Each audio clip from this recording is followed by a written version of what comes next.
people. Thank you so much for dedicating your very precious long weekend Saturday to us. I hope we don't bore you and are able to provide something insightful at the end of the session. While I got this topic, I was just talking to my colleagues about it, and my first question was, as a Gen Z, I can't relate event happening without technology, right? So for me, as a Gen Z, I open the Instagram and I get a sponsored ad of the Grub Fest or maybe any of the special events happening in Delhi. The Horn, okay, please. I will just swipe up, go to book my show, and get my ticket. That's how simple it is for me. I will also get to know how many people are interested for the event, how many people are turning up for the event, and how many people have already bought the ticket. So the integration of tech for me from a consumer perspective in the Gen Z era is very, very easy. But how did it happen back then? And all I got to know was pamphlets. That's it. Pamphlets, outdoor media, offline media, word of mouth. That's all that was there. I would love to know from all three of you, since you three represent three different facets of experiential and event marketing, well, along with tech. To begin with Naveen, how do you think over the time event tech has really evolved for the business perspective? Hi, namaskar. So, according to me, though, the evolution it's been very, very slow. For me, who's been an event planner or a manager for the last 20 years, I think it's very negligible. We are still at a foundation stage where event tech has to, still start. Like for example, if you ask me what event tech is, when you talk about the tech, if there is a test called toothpaste test, if something that you can use it on an everyday basis. So in event management, technically being part of the agencies also, there is nothing that we use on a daily basis. It can be a Google Drive or MS Office, but there is no platform that we use on a daily basis. See, event tech is something where, it facilitates, it provides you things so that it removes the friction, so that things are faster, you save time, and saving time is saving money, and that's how things happen. So technically, in the last 20, 30 years, the evolution is very, very slow. Today, event tech, we consider event tech, putting lasers, drones, and, better lights, better video. But from the day one when I started my career into events, event was bracketed into three parts: pre-event, event, and post-event. So far, whatever has been happening or has happened is happened in the event bit, where the audience is there. You on site, use a lot of technologies or platforms like Hubilo or Hopin or XYZ. But there is a bigger part like a pre-event. Pre-event is something where, the planning happens, and that is where the most of the technology should be incorporated. Then there is post-event, where when you do an event, that data should come back to the pre-event, so that a person who's starting a project should use it. As we were discussing it, earlier also, like in a video game, you have 1 to 100 stages. When you fall from a 98 stage, you come to 97. But in events or event planning, you always start from the level 1, which should not be the case. So according to me, and there are various factors also, and we need to focus on those factors, why it is slow. Like for example, in mobile or in any other technology or any other industry, the transformation has been very, very fast. In our industry, because maybe the ecosystem is not there or we are just starting, it's started developing. Like we've building Spalba, which is like a marketplace for event venues, where sitting at your office or at your home, you can walk through the entire venue, take dimensions, create layouts on a press of a button. So according to me, it's just started, and still there's a lot to be done within the event tech, this thing. Ankur, sir, you agree or differ? No. There's a long way to go in the panel to agree or disagree.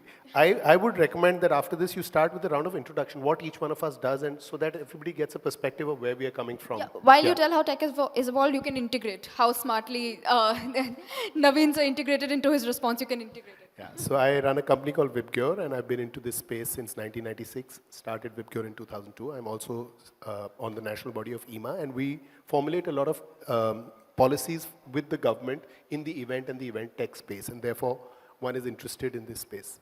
I agree with Naveen completely that we are at a sub-zero point, and there's lots of work to be done. There are three basic audiences as far as an event is concerned. One is, of course, the event organizer. One is the client or the sponsor, the one who's putting the money. And the third is the consumer, the person who's experiencing it. The job of event tech is to make all three experiences amazing. How do we make those experiences awesome, right? So as far as the organizer is concerned, how is it that we can heighten their experience and, like he said, not start from zero each time? How is it that we can make their experience smoother? With every event, how do we make them better and better and better? How do we ensure? For the consumer, can we make the experience immersive on all their screens, on their phone, on their tablet, everything has to have a similar message, and they have to go back home with the takeaway from the event. From a sponsor point of view, how do they get data? How do they maximize the footprint of that consumer? How is it that they can take the experience of those 500 people or those 1,000 people and amplify it to 50,000 people or 1 lakh people? So these are the three aspects that need to be thought about. Most of us, unfortunately, my byline for this session would be we use event tech for the sake of event tech, for the sake of using event tech, and that is where, the disconnect happens. We don't, the client sometimes says, yaar, kuch technology dal do. We say, acha sir, VR rakh lete hain, AI rakh lete hain. And that is how event tech is unfortunately practiced in our business. And that is where the issue is. Event tech should not be seen for the sake of tech. It should be seen for the sake of experience. Experience of one of these three audiences. Either the organizer or the consumer or the guy who's paying, the sponsor or the client, right? So that is where the basic disconnect is, and that is where the basic ask is. That's my point of view. Great. Ganesh. Good afternoon, everybody. Okay, I'll just...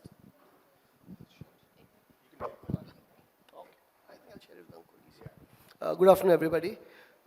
Just a brief introduction. I've been in marketing, then I still am a part of an agency who does events, and more recently, for the last 4 years, I run event or experiential marketing company or experiential tech company called Tech Experience. So, like Ankur said, it's too early in the day to, agree or disagree on anything. But views matter. Everybody has a slightly different take on the same thing. Firstly, what really is event tech is something that I think I'd just like to place on the table so that, at least my comments are, or in fact, everybody's comments are taken in perspective. Event tech, we were talking about technology very specifically only for the event organizing or the event space. So, to my mind, any technology that is used to create an experience for the three stakeholders that Ankur highlighted is event tech. So, how does technology impact the organizer or the attendee, and also then the sponsor or the the client. My view is that we've come a long way. We've really, really come a long way. So, if you really look at what used to happen 20 years back to what's happening now is very, very different. Obviously, everything is a continuum. It's not, it's not the same for everybody at all points in time in terms of, if you look at certain pockets, there are certain clients who are doing certain kind of events. There are certain other clients who are doing very, very evolved things, right? So, new technologies are influencing literally all the three aspects. More so the first two, and the sponsors are the beneficiary of the hard work that the other two people are really putting in. So, if you look at buzzwords like AI and stuff, although in the real sense, the potential and the usability of such technology is very varied and much of a much higher order than is required in the event space. But even having said so, there are people who are already using these things to actually chart out visuals, chart out concepts, content. So that's already happening. The adaptation or the adoption of such technologies for a wide range of people will take time. But I think we've started right, and one thing that I endorse as far as both my co-panelists are is that we are at ground zero. There's a lot more to be done. But I think, yeah, we've certainly moved up, and we've moved up at a reasonable pace. We could obviously do more. Great, Thanks. okay. Naveen, I would like to know from you, you said that the growth has been very slow in the space. Why do you think so? What are the challenges that the industry still faces in the event tech space that we have not been able to reach there? See, it's more about the adoption also, and it's more about the ecosystem also. So, for why we go to Silicon Valley to start up, because the environment is there, system is there. Here, technically talking about India, I have not seen people like, for example, government is doing so much for the startup. We as event managers or planners or experiential industry, are we doing anything? Have I invested whatever money I'm earning, have I invested in a tech startup or an event tech startup? So that ecosystem is completely not there within the system. We still think that, the end goal is the objective. That's not the objective. Like, for example, food tech, we are still eating the food, right? But how Zomato has aggravated the entire experience, that friction which used to be there from one restaurant to the person who's eating food has been reduced, right? So the restaurant can focus on creating a very tasty or delicious food, and the person who's eating can focus on what he wants to eat. So the options are there, the varieties are there, it's on a click of a button, but still I'm eating the same food. So the absorption of the content or the event, I'm saying this will always remain. Human emotions and experience and networking, everything will remain. But the process to make it more efficient, more friction-free, has to be there, and the mindset has to be developed. That mindset is not developed. Like, for example, if I say the focus on the stalwarts from the industry or the people who have started or people in between is very, very minimal. I don't know how many of you know, event planner's job is the 6th most stressful job in the world. It's a Forbes study. And if you see, the top 5 are pilot, firefighter, neurosurgeon, soldier, and a doctor. So is our job so stressful? I remember 2019, I was executing an event for YouTube. It was called YouTube Brandcast, where the CEO was there in Bombay, Suzanne Wozniak. And she was there, and it was like a 1,500 event for brands and the agencies. And I was so stressed, I didn't go into the event. I just went to Haji Ali and had that famous ice cream or custard. I stayed there for 4 hours. I called the team after that, is it over? Then I went inside. Today, it's a format. I might be running the biggest of the events in the country. I have no patience or I have no courage to be in the part of the event which is happening. So I'm saying, how are we reducing this stress, like, for example, today in the world, the first function or the foremost important thing is the mental well-being. If a person in an industry is not well mentally, then how are you putting it up? So I think so event tech has to play that role where, mental well-being, sustainability, efficiency comes later. All those technologies like AI, AR, XR, and all those technologies will work. You can create a mixie mein dalo, mixer banao, present karo client ko, but, the basics needs to be satisfied. That is what the role of the event tech should be. Right. Ankur, can you add to that? So first of all, you're talking about people investing in it. I believe that where there is demand, supply will happen. So I don't agree with this fact that we first have to invest and that is when technology will come. Where there is a demand of technology, investments will come in, and we've seen that across sectors. So the question is that, is the demand of technology in the experiential or events sector that much that it should attract big investments? That is the question to ask. It is not about our people investing. If there's an opportunity, if there is a demand, investments will happen. People who don't make those investments will lose out. And that is, you look at Book My Show, look at how they have revolutionized the entire ticket booking system, right? Yeah. And so I'm saying, for example, there are 2 ways of doing it. Either we wait for the opportunity or we create the opportunity, right? Like, for example, people waited for COVID to come to invest in Hubilo. Why does it have to happen? Hubilo was performing for last 5 years. No one looked into it. Because COVID was a big catalyst. All of us were not able to get out. For the event tech business, I think COVID was the biggest blessing. I'm sorry to say that. But it is an unfortunate truth that event tech has reached, if the scale is 0 to 100 and we were at 1, it reached 12 or 15 because of COVID. There were so many technologies. All of us started doing meetings on Zoom. Events started happening digitally. The entire event tech adoption really went up maybe 20-fold or something because of COVID. The point is that yes, there have to be early adopters. There have to be people who are pioneers in technology, like you've done Spalba, and you should pay me for the endorsement. But what percentage of our business, really speaking, if the pie is 100 rupees, how much billing today is towards event tech? Let's talk about if the total event management pie in India is 100 rupees, what according to you is the size of the event tech part? So Out of that it's- 100, no, it's- answer this question. It's considerably low, but what we're trying to do is, say for example, you would have seen Tag Labs and Boat created the first AI-generated advertisement for the ICC World Cup. I'm aware. You know, that's part of the event, that's part of the content, but he's using technology. So what I'm saying is, let's not say that it is 10% or 20% or 30%. Tomorrow, like for example, for Tag Labs, it was like 100% of billing, which they did it through AI-generated images. And that is how technology should be incorporated. So as event planners and as event managers and as brand custodians, we should involve what is required. That's what the objective should be. We follow the money. Wherever the demand is there, billing is there, we follow that. That's the Okay. unfortunate reality of your business and my business. That's a lot of back and forth happening. I would like to know from you, Ganesh, what is according to you the challenges that the event tech space faces? There are two types of challenges, right? One is the environmental challenge. We had a good example of what the environmental challenge is.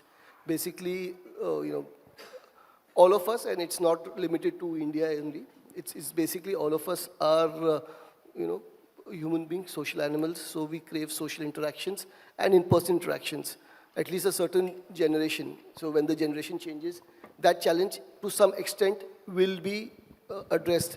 We just talked about COVID, event tech. Oh, it was not really event tech, it was just basically a platform that happened. And then people are very, very happily going back to physical events or in-person events, which are probably 30, 40 times more expensive.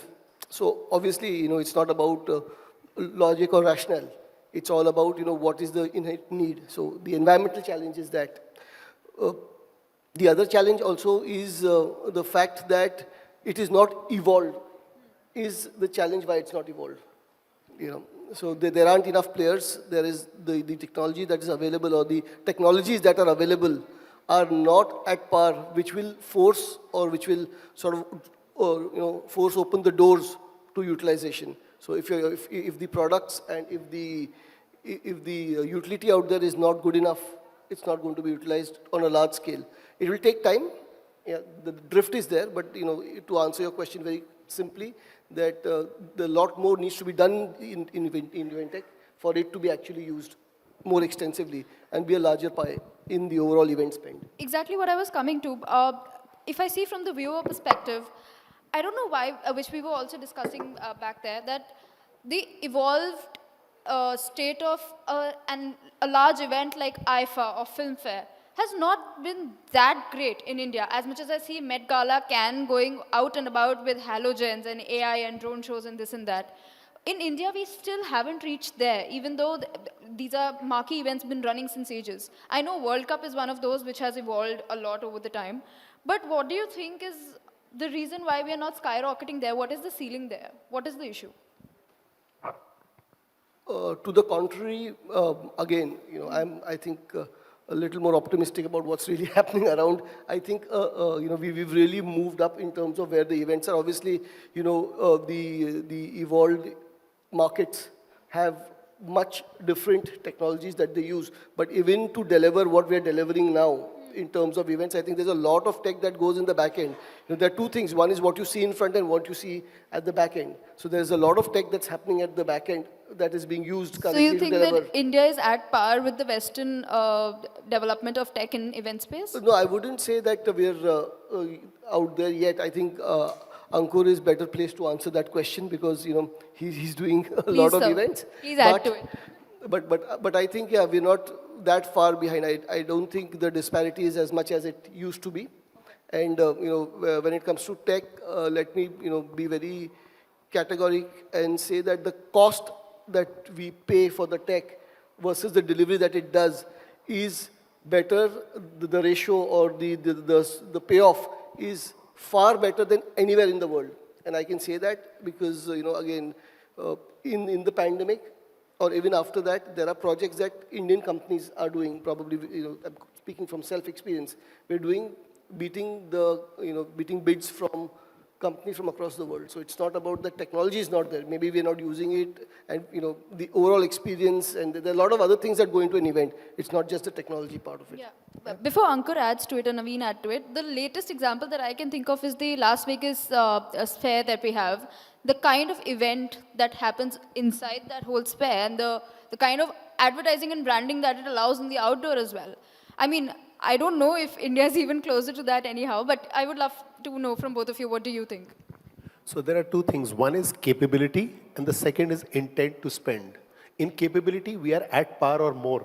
We are able to execute those kind of experiences. We are able to create those technologies, like Ganesh said, at a fraction of the cost. So there is no problem in capability. It is about the intent to spend. Who would spend that kind of money? How many people in India would spend the kind of money that is spent on the sphere? Maybe one or two, maybe Mr. Ambani or Mr. Adani, but that's it, right? Yeah. So the point is the intent to spend for that kind of technology. I don't think capability is an issue. I don't think, any kind of, there is any challenge. If somebody has the intent to spend, we can deliver far more bang for the buck. In the cost that the sphere was made, we'll be able to make 4 spheres, right? Yes, Naveen. Yeah. So I've got a very different perspective to this. So see, the comparison is completely wrong, because US is US, India is India. We are still, as you might have heard, that Shakti went from India to everywhere and is coming back to India. So we're just starting there. So if you compare, there is no comparison. US is where the innovation happens, where everything happens, For an artist to create a 1 billion economy like a Taylor Swift, not possible in India. Yeah. But there are so many things that we are doing good. We've just started. Our look or perspective is completely different. The way we wake up to the way we go to sleep is completely different than US. Like, for example, if you look at G20, the way technology was adopted, the way the events happened, the entire economy came up. Different kind of event for the same segment, government. In US, you will not do it. G20 happens in US, very dry, drab kind of stuff. India, it was very good. You take into consideration the drones. I think so the best of the performance of the drones is in India. You see it in every function. You go to US, you will not find that. So India is a different market where money plays a bigger role. That stratosphere or the globe that has been created, it would have taken billions of dollars. In India, you invest less. You look at a better output and a much, much better output. So that's how, because it's a different world, different economy, different per capita income. So I say comparison is little wrong, but we are on a lot of terms, we are much, much ahead. I've recently started a Singapore office. Conceptually, we are 20 times with them. I was asked to set up the company over there, because they wanted a boutique event agency, and we said, we will come and help you. And the way we are functioning, we are delivering, they are odd. So there are few things which are good with us. There are few things which are good with them. So we have to live in our environment, and that is where we are. And trust me, 10 years down the line, or these 10 years, coming 10 years, 15 years, will change the complete perspective. So you'll see the Shakti coming back to us. Hopefully, yes. We are all about frugal innovation, like he said. We are all about making things happen at the right cost, at a fraction of the cost, and that is what our strength is. So nobody can take that away from us. Great, makes sense. Coming back to Ganesh, I would like to know from you, we have done a lot about challenges and the problems in the industry. I would like to focus on the positives of the industry, the top 3 trends and trends that you've noticed in the event tech space. Let's say, the buzzword, AI. I mean, to be honest, generative AI and ChatGPT, they are the 2 things that at least I know a fair few event agencies use to generate some content, generate some visuals. That will only go up. In fact, let me tell you something very interesting. We were just talking to somebody in the investor community, and apart from the other success factors, do you know what they said? One of the key success factors to get a good investment is how are you integrating AI into your operations. So, the trend is not what I'm saying, it's what the investor community is saying. So that's One, I think AR, VR, I think more so AR in the next 5 years and VR a little later, I think is going to become a very, very key uh, product or key element in the communication and experience mix. Yeah. Because one is that the device for AR is going to be much cheaper than what it is for VR. And there are already companies, international giants and Indian companies already working on products that will be in the affordable range. So that's the other thing that I think is going to be, really helping in the deliver great events. And the last thing, probably I'd like to put it on data science. I think, we talked about the pre-event, event and post-event. A lot of the brands and therefore the agencies are already working on models that sort of, the larger agencies and the larger players who do, legacy events year on year. I mean, I know for sure that, what I'm talking now, Ankur has already done that 10 years back, right? So it's not that, people haven't done it. Maybe a lot more people will do it now. And data science, like we were talking, it's going to be data in and insights out. Right. So the data analysis capabilities will, be one of the cutting edge advantages that a lot of the progressive event companies are going to use as time goes. Ankur? So I'm not a person who's better qualified than Ganesh to speak on this, and I completely agree with all the points that he's said. There are two keywords. One is immersive. So whatever makes an immersive experience is going to be the future. So whether that is through a device or through Google Glasses or through sitting in front of a curved screen, whatever. So the whole thing is about being immersive. A person should not have to go to an event to get an immersive experience. How can he or she get a completely immersive, as close to reality as possible? Now, you can call it by several names, and every day the new, the terminologies change, Right. and Gen Z and Gen Z1 and Gen Z2 come and call it differently, but it's all about creating immersive experiences. It's all about creating data which helps the other two communities, whether it's the organizers or it's the clients. So these are the two things, a combination of these two things is what the future is, and this is what we need to work towards. Naveen?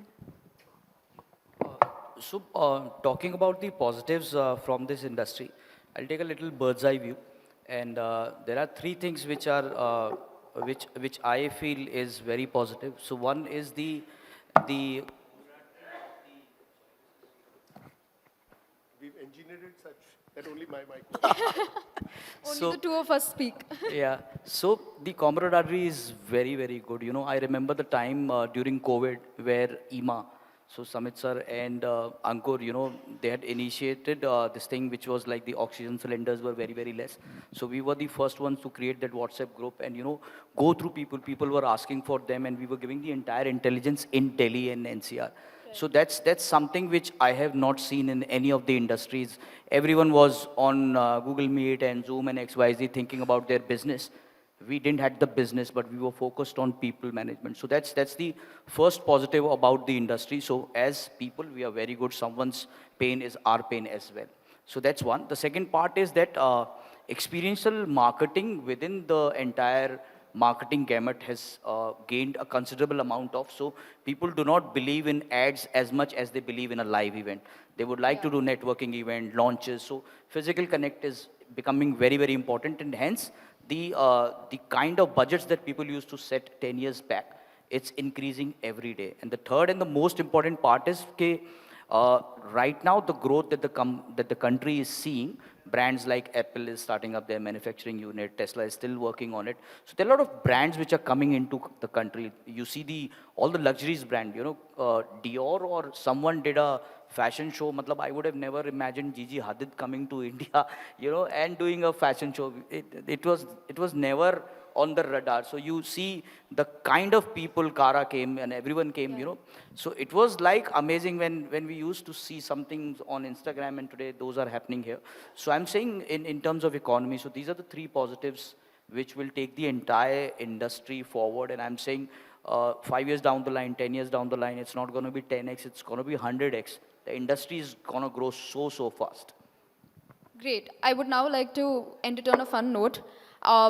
One meme dialogue, movie reference, movie title, song title that you would like to say for the future of event tech space. You can take your time. We have the time.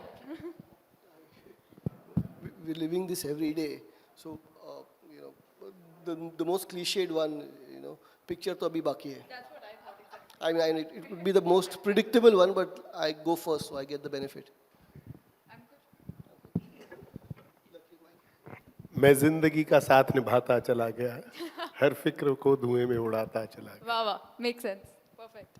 So I've got this dialogue from movie Diwar. I'm a big Amitabh Bachchan fan, but the dialogue is from Shashi Kapoor. So मेरे पास माँ है. So the future is with us, and we'll progress and we'll propel further. Yeah. Perfect. Thank you. We would like to open the stage for questions if there are any. Hello sir, मेरा question आपसे ये है कि जिस तरीके से आजकल ना रील मार्केटिंग बहुत बढ़ गई है, वीडियो मार्केटिंग, तो इसका फ्यूचर क्या है अगले 7 सालों में? मतलब इस क्या रहने वाला है इसका? Who is a better? I think Ganesh. Well, real marketing, इसका future तो मतलब, you know, this is something जो पहले, you know, 5-7 साल पहले, अगर 10 साल पहले ये कोई करता तो उसको बोलते अरे यार ये क्या कर रहा है, you know, जो बोलते हैं छिछोरा, ये क्या छिछोरा हरकतें हैं, right? But global giants have been built on this platform. You know, TikTok is not in India. It's huge, unfortunately. It's huge globally. It is the most widely used platform for B2C advertising. Even the fastest growing platform for Meta also is Reels. YouTube में shorts. So the future is always going to be audio-visual. So I think there is no end to that. It is only going to evolve more and more. And people are going to get more creative. Thank you. Sir अभी Anybody else? Recently मैंने एक चीज़ शुरू करी थी, जैसे कि starting में ना जैसे कॉर्पोरेट में चीज़ें होती हैं 9 to 6 के बीच में, दुख दर्द पीड़ा उसके अंदर सारी चीज़ें होती हैं, तो उसके ऊपर मैंने कंटेंट बनाना शुरू किया, तो 2-3 महीने में उससे बहुत अच्छा रिस्पॉन्स आया. तो मेरे को लगता है कहीं ना कहीं आने वाले टाइम में बहुत सारी कंपनियां उससे कोलैब कर सकती हैं उस चीज़ को लेके, जैसे कि 9 to 6 के ऊपर चीज़ें होती हैं कॉर्पोरेट के अंदर. So I'll give you one simple advice. You know, the future cannot be predicted. It's a ride. So when the tide is high, just ride it. That's it. कल क्या होगा किसी को पता नहीं. अभी आप enjoy कीजिए, because कल रील थे नहीं, कल होंगे नहीं. It will change. So that's how the future is, right? Thank you, Okay. sir. Thank you so much. Anybody else? We can change that film line to कल क्या होगा किसको पता. Yeah, ले ले there's two जिंदगी that का ले ले Naveen has मजा. given us. Right. No, but I said the line. अच्छा ठीक है. The credit goes to Ankur. I think that's all for the day then. Thank you so much.